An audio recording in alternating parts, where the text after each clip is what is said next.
നമസ്കാരം. ഇന്ന് രാവിലെ ഏതാണ്ട് 8:54 കൂടിയാണ് ഇന്ത്യയുടെ അഭിമാന ഉയർത്തിക്കൊണ്ട് ഒരു സാറ്റലൈറ്റ് അല്ലെങ്കിൽ ഒരു റോക്കറ്റ് ഇന്ത്യയുടെ റോക്കറ്റ് വിക്ഷേപണ കേന്ദ്രമായ ശ്രീഹരിക്കോട്ടയിൽ നിന്നും ഉയർന്നു പൊങ്ങിയത്. ISRO ആണ് നമ്മുടെ ബഹിരാകാശ ഏജൻസി. ISROയുടെ ഹെവി ലിഫ്റ്റ് റോക്കറ്റുകളിൽ ഒന്നാണ് അല്ലെങ്കിൽ റോക്കറ്റാണ് ഈ LVM-3 റോക്കറ്റ് എന്ന് നമുക്കറിയാം. LVM-3യുടെ M6 ഫ്ലൈറ്റാണ് ഇന്ന് നടന്നത്. അതായത് LVM-3 റോക്കറ്റ് 5 വിക്ഷേപണങ്ങൾ, ഹെവി വെയ്റ്റ് വിക്ഷേപണങ്ങൾ ഇതുവരെ നടത്തിയിട്ടുണ്ട്. ഇതിൽ 6ാമത്തെ വിക്ഷേപണമാണ് ഇന്ന് നടന്നത്.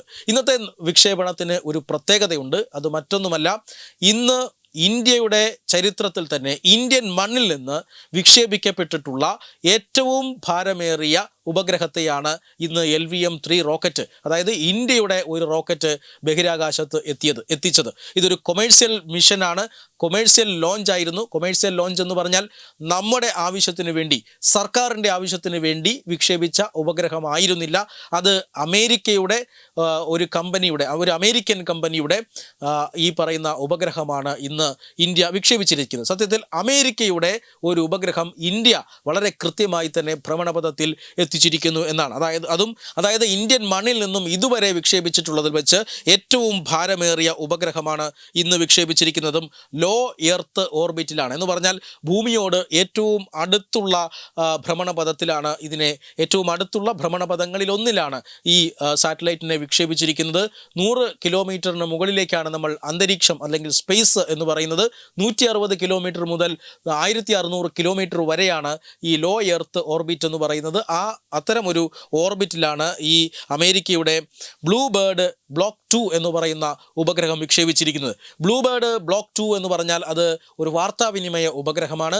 ആ വാർത്താവിനിമയ ഉപഗ്രഹവും അമേരിക്കയെ സംബന്ധിച്ചിടത്തോളവും വളരെ പ്രധാനപ്പെട്ട ഒരു ഉപഗ്രഹമാണ്.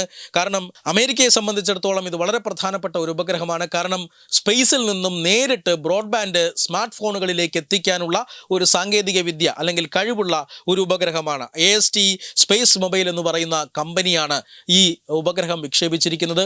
ആ ഉപഗ്രഹം നിർമ്മിച്ചിരിക്കുന്നത് ആ കമ്പനിയാണ്. എന്ന് പറഞ്ഞാൽ ഇനി മുതൽ അമേരിക്കയിൽ ഈ ഉപഗ്രഹം പ്രവർത്തനക്ഷമമാകുന്നതോടുകൂടി സ്പേസിൽ നിന്നും, അതായത് ബഹിരാകാശത്ത് നിന്നും നേരിട്ട് മറ്റൊരു മീഡിയത്തിൻ്റെയും സഹായമില്ലാതെ ബ്രോഡ്ബാൻഡ് സ്മാർട്ട് ഫോണുകളിലേക്ക് എത്തിക്കുന്നു. ഒരു ഡിവൈസിൻ്റെയും സഹായമില്ലാതെ നേരിട്ട് സ്മാർട്ട് ഫോണിലേക്ക് എത്തിക്കുന്ന ഒരു സാങ്കേതിക വിദ്യയ്ക്കാണ് രൂപം നൽകാൻ പോകുന്നത്. വളരെ വലിയ ഒരു ഉപഗ്രഹമാണ്, ഭാരമേറിയ ഉപഗ്രഹമാണ്. ആ ഉപഗ്രഹമാണ് ഇന്ന് ഇന്ത്യൻ മണ്ണിൽ നിന്നും വിക്ഷേപിച്ചിരിക്കുന്നത്. ഇന്ത്യയുടെ ബഹിരാകാശ രംഗത്ത് ഭാരമേറിയ ഉപഗ്രഹങ്ങൾ വിക്ഷേപിക്കാനുള്ള ഇന്ത്യയുടെ കരുത്ത് അത് ലോകത്തിന് ബോധ്യപ്പെട്ടിരിക്കുകയാണ്. അമേരിക്കയുടെ ഒരു കമ്പനി തന്നെ അവരുടെ ഉപഗ്രഹം ഇന്ത്യയെ വിശ്വസിച്ച്, ഇന്ത്യയുടെ കഴിവിനെ വിശ്വസിച്ച് നൽകിയിരിക്കുന്നു. ഇന്ത്യ അങ്ങനെ LVM-3 എന്ന് പറയുന്ന റോക്കറ്റ് ഉപയോഗിച്ചുകൊണ്ട് അതിൻ്റെ 6ാം വിക്ഷേപണത്തിലൂടെ 3 ഘട്ടങ്ങളായിട്ടുള്ള റോക്കറ്റാണ് എന്ന് നമുക്കറിയാം. അതായത് 2 സോളിഡ് സ്റ്റേജുകളും ഒരു ലിക്വിഡ് സ്റ്റേജും ഒരു ക്രയോജനിക് അപ്പർ സ്റ്റേജും ഒക്കെയുള്ള ഒരു റോക്കറ്റാണ്. ഈ റോക്കറ്റിനെ സംബന്ധിച്ചിടത്തോളം ചന്ദ്രയാൻ 2, ചന്ദ്രയാൻ 3 എന്നിങ്ങനെ വളരെ പ്രധാനപ്പെട്ട മിഷനുകൾ ഈ റോക്കറ്റ് വിജയിപ്പിച്ചിട്ടുണ്ട്. അതോടൊപ്പം തന്നെ ഒറ്റ വിക്ഷേപണത്തിൽ തന്നെ 72 ഉപഗ്രഹങ്ങൾ ഭ്രമണപഥത്തിലെത്തിച്ച ചരിത്രം ഈ LVM-3ക്കുണ്ട്.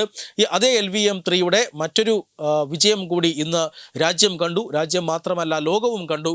അമേരിക്കയുടെ ഉപഗ്രഹമാണ് ഇന്ന് ഇന്ത്യ വളരെ കൃത്യമായി അതിൻ്റെ നിശ്ചിത ഭ്രമണപഥത്തിൽ എത്തിച്ചിരിക്കുന്നത്. വെബ് ഡെസ്ക് തത്വമൈ ന്യൂസ്.